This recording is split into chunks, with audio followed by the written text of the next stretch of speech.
আজ নীল ষষ্ঠী, তাই নীল ষষ্ঠীর পুজো হয়েছে আজ বাড়িতে। আমরা সবাই শিবের মাথায় জল ঢাললাম, নীল পুজো করলাম, মা তো ষষ্ঠী পুজো করলো।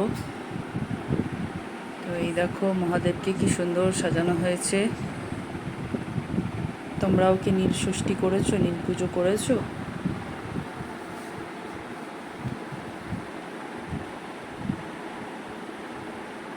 দেখো খুব সুন্দর লাগছে।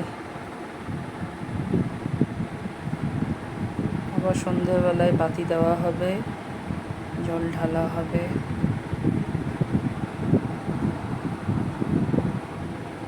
হর হর মহাদেব।